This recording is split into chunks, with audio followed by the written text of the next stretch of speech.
Shalom adik-adik, semangat pagi. Aku mau kenal Tuhan, aku mau cinta Tuhan melalui firman-Nya.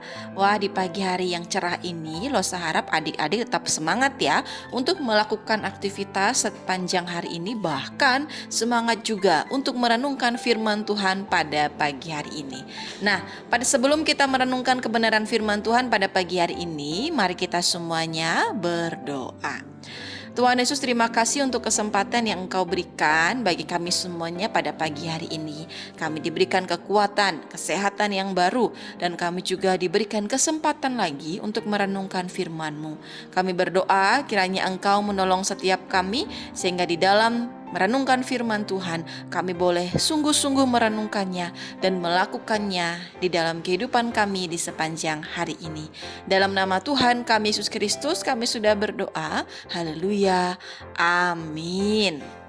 Adik-adik, pada pagi hari ini kita akan merenungkan kebenaran firman Tuhan bersama-sama di dalam kitab 1 Tawarik pasalnya yang ke-16, ayatnya yang ke-37 sampai dengan ayatnya yang ke-43. Losa harap adik-adik semuanya dapat membaca firman Tuhan ini di rumah masing-masing ya, dan Lose Ika akan membacakannya untuk kita semuanya di dalam ayatnya yang ke-37 dan juga ayatnya yang ke-38. Demikianlah firman Tuhan. Lalu Daud meninggalkan di sana di hadapan tabut perjanjian Tuhan itu Asaf dan saudara-saudara sepuaknya untuk tetap melayani di hadapan tabut itu seperti yang patut dilakukan setiap hari. Juga Obed Edom dan saudara-saudara sepuaknya yang 68 orang itu. Obed Edom bin Yedutun dan Hosa adalah penunggu-penunggu pintu gerbang. Nah adik-adik, seperti yang telah kita ketahui bersama-sama ya, bahwa ketika tabut perjanjian itu, tabut Allah itu telah dibawa ke Yerusalem, maka Raja Daud mengajak semua bangsa Israel untuk bersyukur, menyanyikan pujian kepada Tuhan. Nah ternyata apa yang dilakukan oleh Raja Daud itu tidak hanya sampai di situ saja. Tidak hanya menyuruh bangsa Israel untuk menyanyikan puji-pujian kepada Tuhan, menaikkan syukur kepada Tuhan, untuk kebaikan Tuhan, untuk kasih setia Tuhan, untuk kedahsyatan Tuhan, untuk penyertaan Tuhan. Tidak hanya sampai di situ saja. Tetapi Raja Daud juga pada waktu itu menunjuk beberapa orang di dalam tugas ibadah yang akan dilaksanakan pada hari-hari selanjutnya. Nah, kalau kita melihat di dalam perikop ini, kita dapat lihat ya adik-adik ya, ada beberapa nama yang ditugaskan untuk ibadah ya, yang ditugaskan untuk ibadah. Nah, kita dapat melihat ada Asaf dan juga saudara-saudara sepuaknya. Kalau kita baca di dalam perikop sebelumnya, bagaimana ya Daud menyuruh Asaf dan juga saudara-saudara sepuaknya itu untuk menyanyikan syukur bagi Tuhan.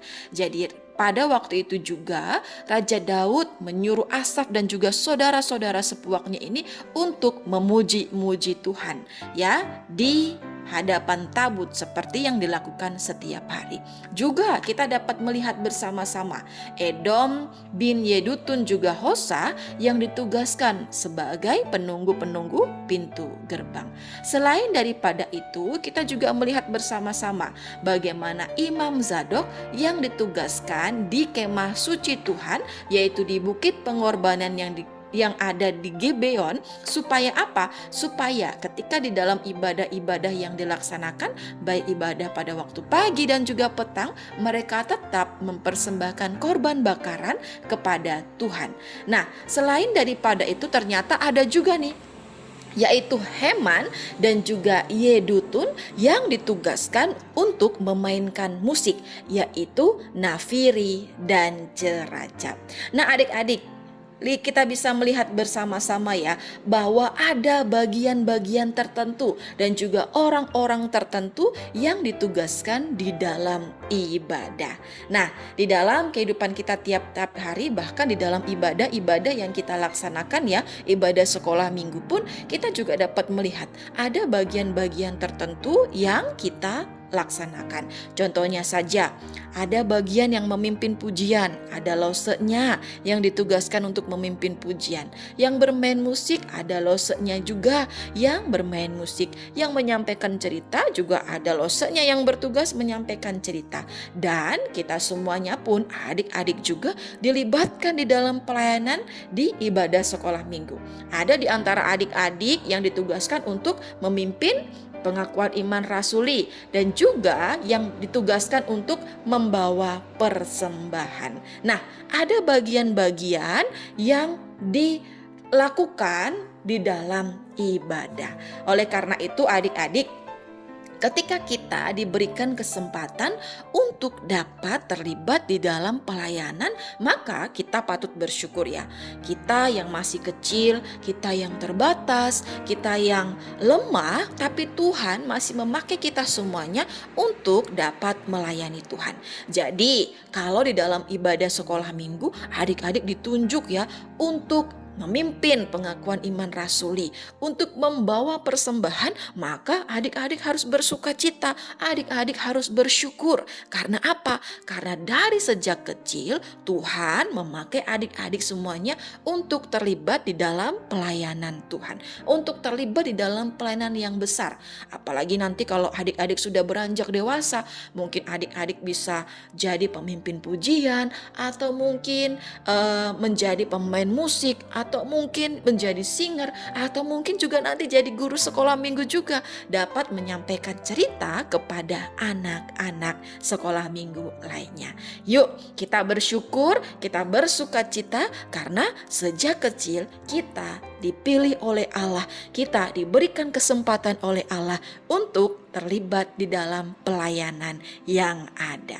Amin. Untuk kebenaran firman Tuhan pada pagi hari ini, mari kita berdoa. Tuhan Yesus, terima kasih untuk kesempatan yang Engkau berikan bagi kami semuanya pada pagi hari ini. Kami sudah diingatkan lagi bagaimana kami harus bersyukur karena sejak kecil kami sudah diberikan kesempatan untuk melayani Engkau, terlibat di dalam pelayanan yang Engkau percayakan di tempat ini. Tolonglah kami supaya di dalam mengerjakan pelayanan kami boleh bersuka cita, kami tidak menggerutu, kami tidak menunjuk-nunjuk teman yang lain. Dan tolonglah kami juga ya Tuhan, biarlah di dalam masa-masa kecil kami juga kedapatan memuliakan nama Tuhan dan dapat menjadi berkat bagi banyak orang. Kami juga berdoa menyerahkan juga untuk aktivitas kami di sepanjang hari ini, kiranya Engkau menolong setiap kami, memimpin setiap kami. Dalam nama Tuhan kami Yesus Kristus kami sudah berdoa. Haleluya. Amin.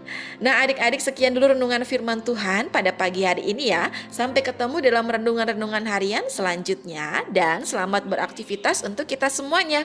Bye-bye adik-adik.